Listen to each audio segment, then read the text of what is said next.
paz de Deus, Leão CCB aqui. Primeiramente, quero agradecer a todos os inscritos no canal. Peço que compartilhe esse link, o link desse vídeo, nas suas redes sociais. Esse vídeo faz parte da playlist do estudo do livro de Gênesis. Já estamos aí no capítulo 4. Então, hoje, esse será o objeto do nosso estudo. Vamos começar fazendo um resumo aí do capítulo 4. Tudo que eu falar está aí, né, em tópicos para que vocês consigam se localizar. No capítulo 4 de Gênesis é narrada a história de Caim e Abel, os filhos de Adão e Eva. Caim, um agricultor, oferece uma oferta de frutas ao Senhor, enquanto Abel, um pastor, oferece o melhor de seus rebanhos. Deus aceita a oferta de Abel, mas rejeita a de Caim, o que leva Caim a matar seu irmão Abel por inveja. Após o crime, Deus confronta Caim e o amaldiçoa, marcando-o para que ninguém o mate em vingança.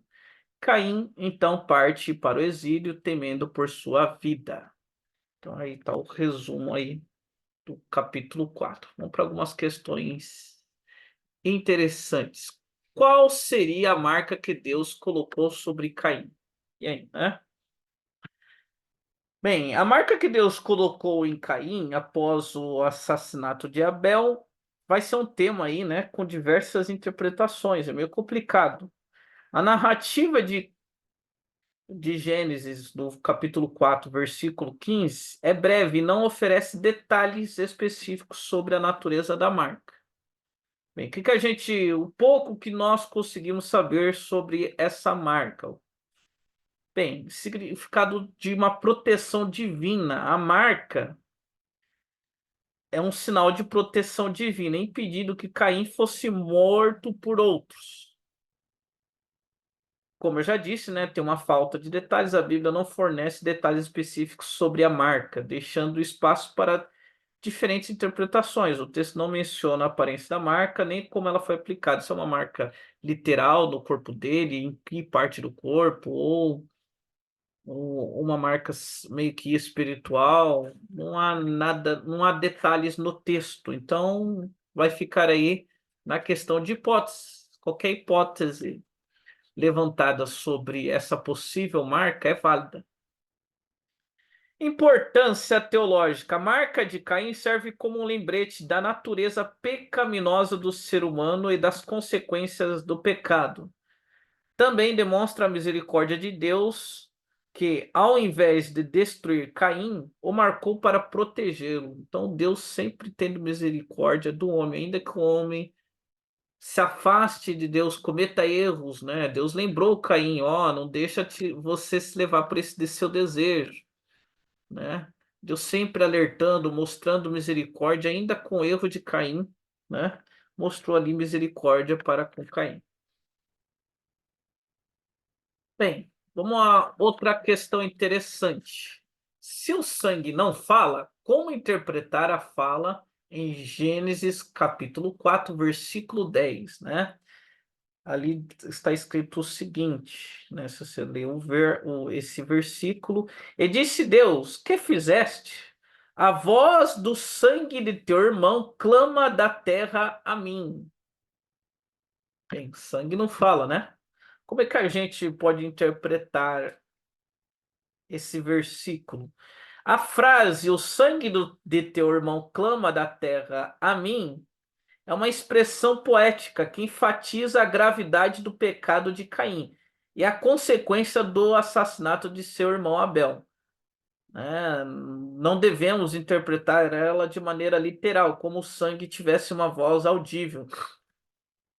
Em vez disso, é uma figura de linguagem para mostrar que o crime de Caim estava clamando por justiça diante de Deus.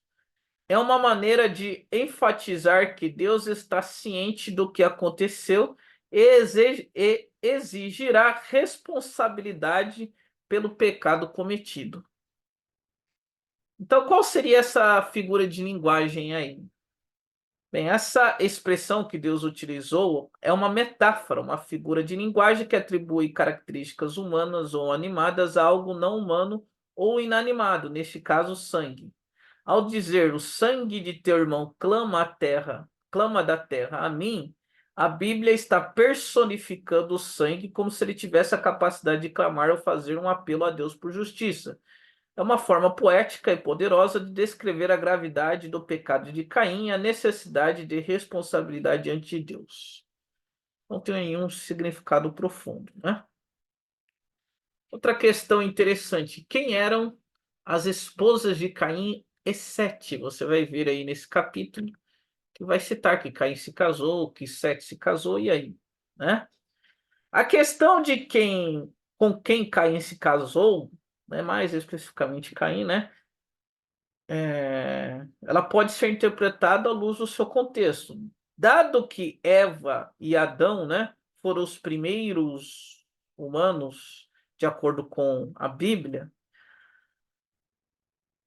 a gente pode levantar uma teoria que Caim casou com uma de suas irmãs, já que Adão e Eva, como primeiros humanos, teriam tido mais filhos além de Caim, Abel e Sete. Um fato que corrobora para Caim ter casado com uma das suas irmãs é que a genealogia só se contava os homens. Então, na genealogia bíblica, os registros são focados principalmente nos filhos homens, em suas linhagens. Então, a prática de registrar apenas os homens é um indício de que as mulheres não estavam sendo consideradas nesse contexto aí. Então, é plausível a gente entender que Caim tenha se casado com uma de suas irmãs, embora a Bíblia ali não forneça detalhes específicos sobre isso. Ok? Então, o contexto ali nos indica que ele pode ter casado com uma de suas irmãs. Aí vai levar a um outro problema, né? Se ele casou com uma de suas irmãs, o que nos leva a um outro problema, né? Se Caim casou com uma de suas irmãs, como avaliar, como explicar isso, né? Já que casar com a irmã é considerado pecado. Vamos lá. Vamos tentar explicar aí. A proibição de casamento entre irmãos não foi estabelecido explicitamente na narrativa bíblica até a época de Moisés e a lei mosaica, né? Só na época de Moisés é que vai ter restrições ao casamento entre parentes próximos. Levítico, capítulo 16, versículo 6 até o versículo 18. No entanto, nas gerações iniciais da humanidade, quando a população era pequena e a necessidade de procriação era crucial para a sobrevivência da espécie, os casamentos entre irmãos ou irmãs podem ter sido permitidos ou até mesmo necessários para garantir a continuidade da linhagem humana. É importante considerar que a moralidade e as normas sociais podem ter variado ao longo do tempo e de acordo com as circunstâncias culturais e históricas. A questão moral mais relativo ao casamento entre irmãos, tá? Opa, peraí, perdão, faltou aqui a perspectiva criacionista. Isso também vai levar uma questão biológica agora, porque casamento entre parentes próximos, né? Então, os filhos nascem com problemas físicos, com doenças, né? Como explicar isso também, né? Vamos fazer esse apêndice aqui, né? A população inicial da Terra era pequena e consistia em apenas familiares próximos, né? Irmãos, né? Como a gente viu. Então, o único casamento possível era entre irmãos, né? Bem, antes da queda do Jardim do Éden, a mutação genética e as doenças genéticas não existiam. Então, os humanos lá teriam no caso, Adão e Eva, eles teriam uma saúde perfeita. Aí você tem a queda, né? Com o passar do tempo, após a queda, a mutação genética se introduziu na população, levando ao surgimento de doenças e deformidades. Então, os primeiros humanos, aqueles descendentes diretos de Adão e Eva, eles tinham uma saúde meio que perfeita. Então a doença, ela vai se introduzir a partir do pecado, né? Então, uma das consequências do pecado é a doença. Os primeiros seres humanos, eles tinham uma natureza genética próximo do perfeito, né?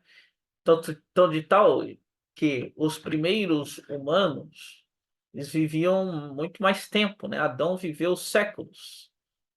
Por quê? Por causa dessa questão, que o ser humano ele foi feito para não morrer. A morte foi consequência do pecado, né? E uma das consequências do pecado vai ser aí as doenças que vão surgir em linhagens posteriores, né? Por isso que os primeiros humanos viveram tanto tempo, né? Porque eles eram descendentes diretos de Adão e Eva, que tinham uma natureza genética um pouco mais próximo do perfeito, vamos se dizer assim, tá ok? Deus abençoe a todos, peço que se inscrevam aí no canal e nos ajude aí a crescer. Até mais.